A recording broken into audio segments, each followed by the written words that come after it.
Assalamualaikum warahmatullahi wabarakatuh. Halo teman-teman, kembali lagi bersama kami menanam secara organik. Di hadapan kita ini adalah tanaman hias Sri Rejeki. Merawat tanaman itu kan harus kita perhatikan ya, entah itu cara penyiraman, pemupukan, dan pemberian nutrisi. Kalau kita menanam tanaman di pot itu, kalau kita biarkan ya tidak akan berkembang dengan baik ya. Ini anakannya juga banyak, sangat rimbun. Ini rahasianya adalah kami sering memberikan ampas kelapa. Ini ya, ampas kelapa. Ini kan kalau kebanyakan orang kan ya dianggap limbah ya. Kalau menurut kami ini kita jadikan sebagai pupuk kompos dan pakan ternak. Tapi kami tidak mempunyai ternak, maka alangkah baiknya kita jadikan sebagai pupuk kompos.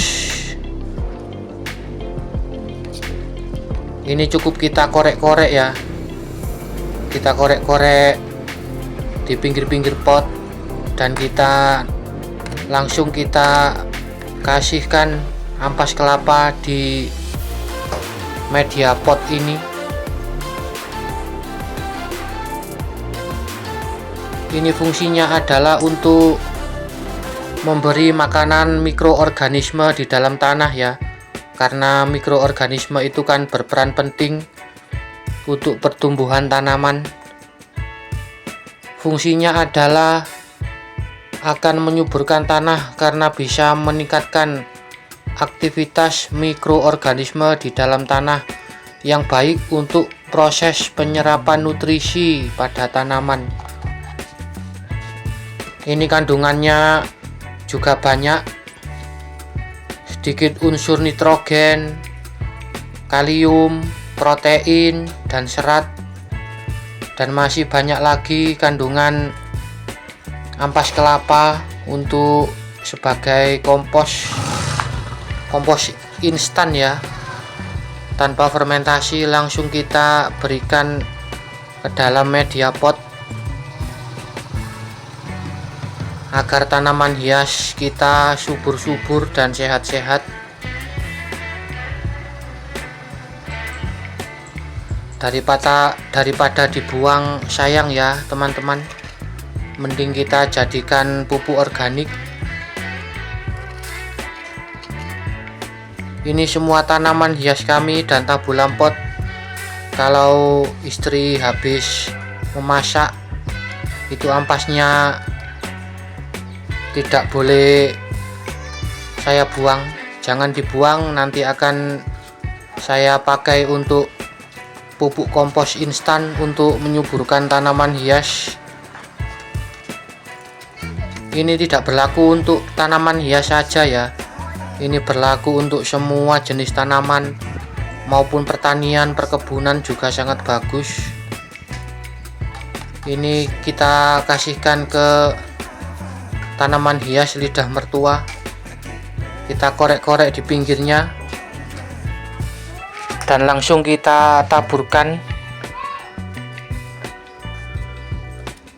Ini intervalnya seperlunya saja ya.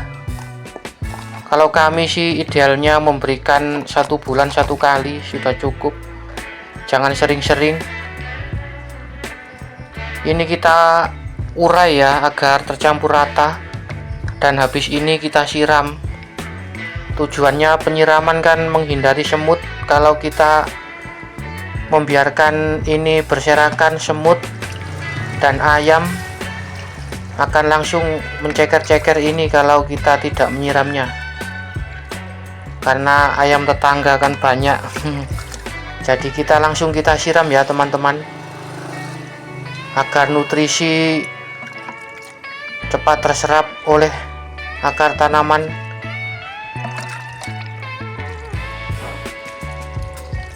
Ini nanti kami juga akan memberikan ampas kelapa ke tanaman yang lain, karena kami masih mempunyai 1 ember kecil.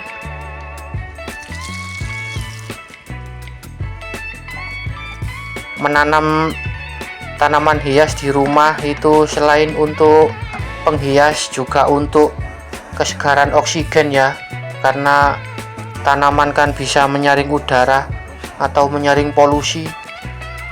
Jadi kalau kami duduk di sebelah tanaman hias itu sangat segar udaranya, karena oksigen tersedia, karena kan tanaman itu mengandung oksigen ya, jadi udara itu akan segar terus bila kita menanam tanaman hias di depan rumah atau di halaman rumah. Udah segitu dulu ya sharing singkat ini. Terima kasih, semoga bermanfaat. Kita cintai bumi ini dengan menanam secara organik. Salam organik. Terima kasih. Assalamualaikum warahmatullahi wabarakatuh.